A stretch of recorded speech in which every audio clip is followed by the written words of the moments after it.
बहुत इम्पोर्टेंट है। भारतीय जनता पार्टी की केंद्र की सरकार वन नेशन वन इलेक्शन की बात करती है, तो वन डे वन शिफ्ट में बच्चों का पेपर क्यों नहीं करवा पा रही है। बच्चों ने बहुत अच्छा नारा दिया है, मुख्यमंत्री जी को सबक लेना चाहिए कि अगर पेपर बटेंगे तो नंबर कटेंगे। मैं जाना चाहता हूं उनके बीच में, लेकिन इसलिए नहीं जा रहा हूं कि अगर मैं जाऊंगा तो सरकार को कहने का मौका मिलेगा कि पॉलिटिकल आंदोलन है। उन्होंने मेहनत की है, 2 रात से वो जाग रहे हैं। मैं चाहता हूं कि उनको उनकी बात सरकार माने। हमारी बच्चियां बैठी हुई हैं, हमारी बहनें बैठी हुई हैं, देश का भविष्य बैठा हुआ है नौजवान।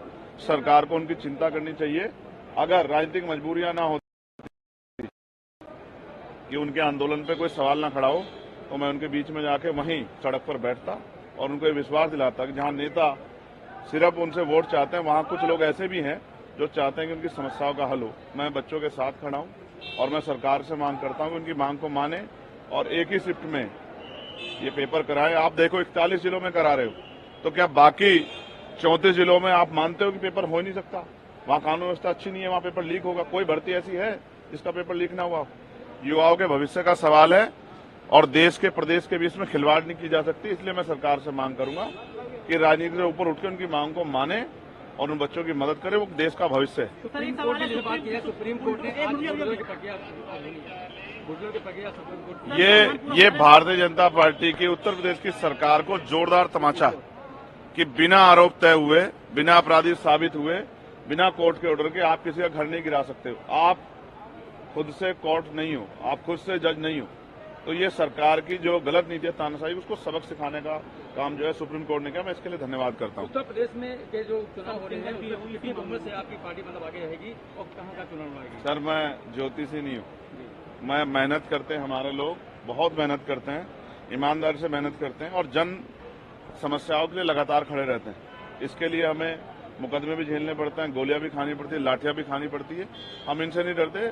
हम जनता की लड़ाई लड़ रहे हैं और हम लड़ेंगे। हम लोगों का दिल जीतेंगे, मेहनत करके दिल जीतेंगे। सर, बुलडोजर एक्शन पर सुप्रीम कोर्ट ने कहा है प्रशासन जज नहीं बन सकता। अवैध बुलडोजर कार्रवाई करने वाले अधिकारी दंडित किए जाएंगे। एक तरीका भी हो सकता है जहां अवैध कार्रवाई की गई वहां पर मुआवजा दिया जाए। 15 दिन का समय। मैं सुप्रीम कोर्ट के इस फैसले से पूर्णतः सहमत हूं। मैं पहले दिन से इसका विरोध कर रहा हूं और किसी की भी सरकार हो, मकान घर बनाने में बहुत समय लगता है और सिर्फ आरोप के आधार पर जहां फर्जी मुकदमे दर्ज होते हो, आप किसी का घर नहीं तोड़ सकते हो।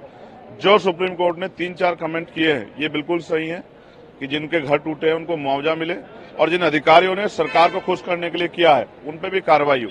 ऐसे कैसे, जब न्यायपालिका है तो आप जज कैसे हो सकते हो? कल हम ताकत में होकर किसी गरीब का घर गिराएंगे तो ये क्या न्याय होगा? नहीं।